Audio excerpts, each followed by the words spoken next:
स्वागत है दोस्तों। स्टडी फॉर यूपीएससी में हम लोग आर्ट एंड कल्चर पार्ट 1 देख लिया था मई 2025 का। ठीक है, अभी हम मई 2025 में ही पार्ट 2 देखेंगे। और एक अनुष्ठान या फिर कहे तो रिचुअल चर्चा में आया था जिसका नाम है नवा कलेवरा, है ना, यानी कि नव कलेवरा अनुष्ठान। एक्चुअली पश्चिम बंगाल में दीघा में जगन्नाथ मंदिर विवाद हो गया था। यानी कि कहे तो उड़ीसा के पुरी में भी जगन्नाथ मंदिर है और पश्चिम बंगाल के दीघा में भी आपको एक जगन्नाथ मंदिर है। तो विवाद हो गया था क्या चीज़ का कि ये जो पश्चिम बंगाल का जो दीघा है ना, वहाँ पर जगन्नाथ मंदिर को ये जो है आपको जगन्नाथ धाम नाम दे दिया था। जगन्नाथ धाम वर्ड का चर्चा कर दिया था। तो उड़ीसा ने क्लेम किया कि भाई जगन्नाथ धाम सिर्फ एक ही जगह है और उड़ीसा के पुरी में है। ये हो सकता है जगन्नाथ मंदिर, लेकिन आप जगन्नाथ धाम यूज नहीं कीजिए, इसलिए चर्चा में आया। तो चूंकि विवाद जब हुआ जगन्नाथ मंदिर, तो जगन्नाथ मंदिर से रिलेटेड जो है आपको ये रिचुअल होता है जिसका नाम है नवकलेवार अनुष्ठान। ध्यान दीजिएगा, यह जो रिचुअल्स है वह केवल और केवल एक ही जगह मनाया जाता है और वो है आपको श्री जगन्नाथ मंदिर पुरी उड़ीसा में। कह देगा कि पश्चिम बंगाल के दीघा में भी मनाया जाता तो गलती हो जाएगा। केवल और केवल बस ये चर्चा में था, इसीलिए यहाँ पे लिखा गया है। देखिए, नव कलेवार का मतलब क्या होता है? कलेवार का मतलब होता है नया शरीर धारण करना। यह जो होता है भगवान जगन्नाथ, बलभद्र, सुभद्रा और सुदर्शन की लकड़ी की प्रतिमा का पुनर्निर्माण करने का अनुष्ठान होता है। ठीक है, स्थान आपको बताए दिए हैं। ये हर साल नहीं होता है, ध्यान दीजिएगा। लगभग 12 से 19 वर्षों के अंतराल पर होता है, लेकिन वो भी उस वर्ष में होता है जब आषाढ़ मास में 2 अमावस्या हो। ठीक है, तो देखिए बोले थे ना नई मूर्ति का निर्माण किया जाएगा लकड़ी से। लकड़ी से, ध्यान रखिएगा, पत्थर उत्थर से नहीं होता है, लकड़ी से बनता है। और लकड़ी किसका होगा? नीम वृक्ष का होगा। और इस वृक्ष को जिससे बनाया जाता है ना, उसको दारू ब्रह्म कहते हैं। अच्छा, सबसे नहीं बना दिया जाता है, लोग बहुत ज़्यादा ढूंढते हैं और देखते हैं कि कहीं शंख का निशान है कि नहीं, कहीं त्रिशूल का, कुछ ऐसा निशान ढूंढते हैं जो भगवान से रिलेटेड हो, और फिर उस वृक्ष से फिर नीम के वृक्ष से बनाया जाता है। ठीक है, उसको कहते हैं दारू ब्रह्म। और जब तक बनाया जाता है तब तक ना लगभग 15 दिन का अनुष्ठान होता है, जिसमें जनता से, कहने का मतलब ये है कि जन दर्शन नहीं होता है, यानी कि लोग देखने नहीं जाते। मंदिर एक तरह से समझिए कि बंद रहता है, जिसको एक अलग अनुष्ठान से जानते हैं जिसका नाम है अनासरा। ये अनुष्ठान होता है। इस दौरान क्या है कि भगवान को बीमार माना जाता है और जन दर्शन से भगवान दूर रहते हैं। क्यों? क्योंकि भगवान का निर्माण हो रहा होता है ना, वो लकड़ी से बनाया जा रहा होता है, इसलिए इस अनुष्ठान को अनासरा भी कहते हैं। अब देखिए इसमें मूर्ति को क्या किया जाता है, तो दफनाया जाता है। ठीक है, जलाया नहीं जाता, इस बात को याद रखिएगा। अगला नंबर टॉपिक जो चर्चा में था उसका नाम था पीपर हवा रत्न। एक्चुअली क्या है कि इसका नीलामी किया जा रहा था, इसीलिए दुनिया भर के जो बौद्ध विद्वान थे और भिक्षु थे कहते कि इसका नीलामी नहीं होना चाहिए, क्योंकि ये बुद्ध के अवशेष से जुड़ा हुआ है। तो फिर नीलामी एक्चुअली यहाँ नहीं हो रहा था, हांगकांग के आसपास हो रहा था। तो फिर भारत सरकार ने लीगल नोटिस भेजा और फिर उसको बंद किया गया, नीलामी को बंद किया गया। ठीक है, अब देखिए ये जो पीपर हवा रत्न है ना, वो आपको 1898 में यूपी के सिद्धार्थ नगर में उत्खनन के दौरान पाया गया था। और इसका उत्खनन जो किया था उसका नाम है आपको विलियम क्लैक्सटन पेप। ठीक है, इस बात को याद रखिएगा। अब देखिए इसका जो उत्खनन हुआ ना, तो उसका अधिकांश रेलिक के अधिकांश भाग को क्या किया गया कि आपको संग्रहालय में रख दिया गया, यानी कि कोलकाता के संग्रहालय में। लेकिन कुछ भाग जो है वो आपको क्या किया, ब्रिटिशों के द्वारा सयाम राजा यानी कि आधुनिक थाईलैंड के राजा को उपहार में दे दिया गया था।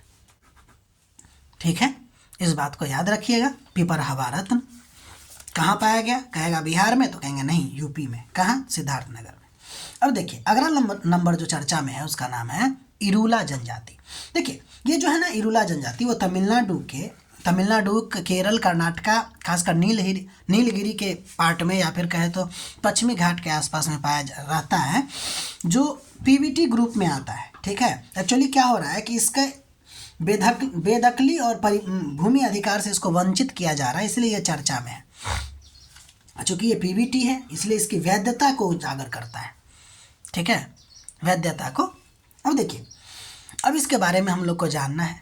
न्यूज क्या है ये थोड़ी पूछेगा, इसके बारे में पूछेगा। तो इरूला जनजाति के बारे में ध्यान रखिए कि ये तमिल शब्द इरुल से आया है, इरूला वर्ड, जिसका मतलब होता है अंधकार, यानी कि ये पारंपरिक रूप से जंगल में रहने वाला समुदाय है। ठीक है, मुख्यतः तमिलनाडु, इसके अलावा केरल और कर्नाटका में भी पाया जाता है। ज़्यादातर संख्या तमिलनाडु में। खास क्षेत्र की बात कीजिए तो नीलगिरी में और पश्चिमी घाट में पाया जाता है। ठीक है, ये आपको हम बता ही दिए हैं। तो इरूला जनजाति मुख्यतः कहाँ पाया जाता है? तमिलनाडु में पाया जाता है, नीलगिरी और पश्चिमी घाट के आसपास। इसकी भाषा इरूला है, द्रविड़ियन भाषा समूह का हिस्सा है ये। ध्यान दीजिएगा इसकी आजीविका के बारे में। आजीविका में स्नेक कैचिंग है, यानी कि सांप को पकड़ना। इसके अलावा आपको दवाई के बारे में ज़्यादा इसको जानकारी है। इसके अलावा क्या कहते हैं इसको, चूहा को पकड़ने का भी ये काम करता है। ठीक है, ये जो स्नेक कैचिंग में जो है ना ये बहुत ज़्यादा इम्पोर्टेंट है। ये क्या है कि स्नेक कैचिंग से ही अपना एक व्यवसाय चलाता है। एक्चुअली है क्या कि तमिलनाडु में स्नेक कैचिंग सहकारी समिति बनाया। ठीक है, और इस समिति के माध्यम से ये क्या करता है, भारत सरकार को यानी वैनम बेचता है और इससे एंटी वैनम उत्पादन बनाया जाता है हमारे यहाँ। तो एंटी वैनम उत्पाद बनाने में मुख्य स्रोत जो है आपको इसी समुदाय कहाँ से, लगभग समझिए 83% जो वैनम है ये आपको 83% उत्पादन किया जाता है, एंटी वैनम उत्पादन।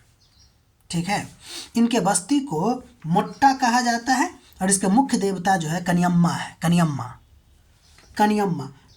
को ना कोबरा से जोड़ा जाता है। कनियम्मा को कोबरा से जोड़ा जाता है, इस बात को याद रखिएगा।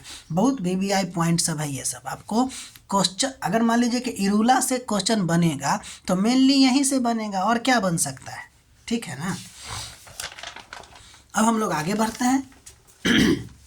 एक और त्यौहार देखते हैं जिसका नाम है सिरुई लिली उत्सव। देखिए एक्चुअली में ये मणिपुर में 2 साल के अंतराल के बाद जारी हुआ, मतलब कि आयोजित किया गया।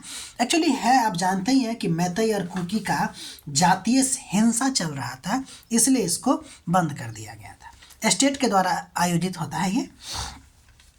तो अब देख लेते हैं एक एक करके इसके बारे में।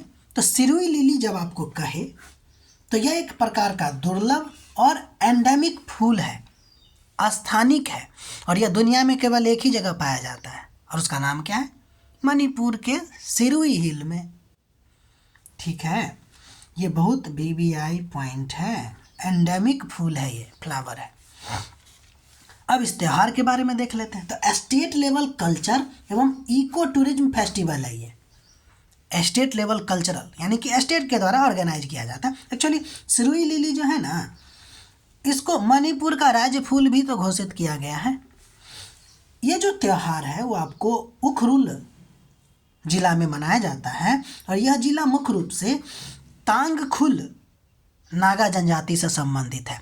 इसका एक मतलब ये भी है कि सिरुई लिली त्यौहार आपको सिर्फ इको टूरिज्म या फूल का त्यौहार नहीं है, बल्कि यह सांस्कृतिक, ये तांगखुल नागा जनजाति के सांस्कृतिक चीज़ों का भी प्रदर्शन करता है।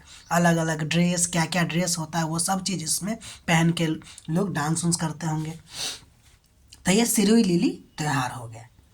अब अगला नंबर जो चर्चा में थी वो था आपको चरक और सुश्रुत। ये आपको चर्चा में है। क्यों चर्चा में था? क्योंकि भारतीय उपराष्ट्रपति जो है गोवा में इनके प्रतिमाओं का क्या किया गया है? अनावरण किया गया है, दोनों का, इसलिए चर्चा में आ गया। तो एक एक करके दोनों के बारे में देखते हैं। देखिए जब आपको चरक के बारे में कहा जाएगा तो आपको पता ही है ये आयुर्वेदाचार्य है, यानी कि फादर ऑफ इंडियन मेडिसिन, इन्हीं को कहा जाता है। ठीक है, इनका जो समय है ना वो मेनली कहा जाता है आपको 2nd सेंचुरी यानी कि कुषाण काल से इसको जोड़ा जाता है। ठीक है, मतलब कि कुषाण काल से इसको जोड़ा जाता है। ठीक है, चरक संहिता इनसे रिलेटेड है। लेकिन ध्यान दीजिएगा कि चरक संहिता मूलतः जो है अग्निवेश के द्वारा रचित अग्निवेश तंत्र पर आधारित है। ध्यान दीजिएगा इस कथन को, चरक संहिता जो है वो चरक के द्वारा संपादित और पुनर्योजित किया गया था, यानी कि रीऑर्गेनाइज किया गया था, जो आधारित है आपको अग्निवेश तंत्र पे। और इस अग्निवेश तंत्र को लिखा था अग्निवेश ने। ठीक, चरक संहिता का मुख्य फोकस क्या है पता है ना, ये इंडियन मेडिसिन है ना, तो इसीलिए इंटरनल मेडिसिन यानी कि काया चिकित्सा पर है। खासकर ये आंतरिक रोगों के निदान, उपचार, रोकथाम से रिलेटेड है, सर्जरी से रिलेटेड नहीं है। सेंटेंस कंफ्यूज कर देगा कि सेंटेंस में कंफ्यूजन में डाल देगा कि चरक संहिता जो है वह सर्जरी पर बेस्ड है, तो ये गलती हो जाएगा दोस्त। ये आपको मेडिसिन पर बेस्ड है।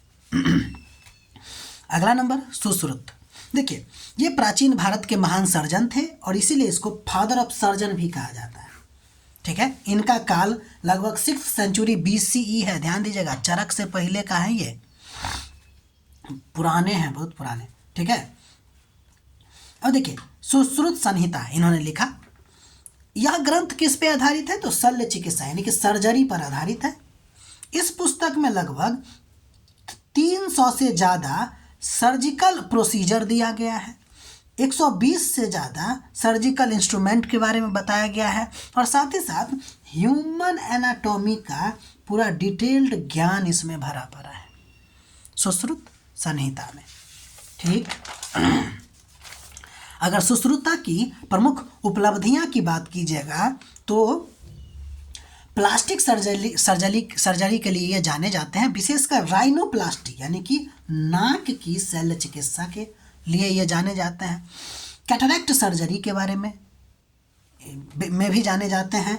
बोन फ्रैक्चर मैनेजमेंट को लेकर भी इनकी उपलब्धि है और साथ ही साथ सब विच्छेदन डिसेक्शन को लेकर भी ये बहुत ज़्यादा प्रसिद्ध हैं।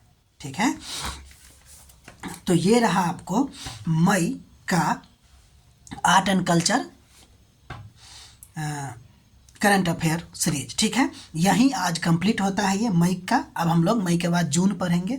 ठीक है, तो अगर हमारा प्रयास आपको अच्छा लग रहा है तो लाइक कीजिएगा, सब्सक्राइब कीजिएगा, शेयर कीजिएगा। मिलते हैं अगले वीडियो में।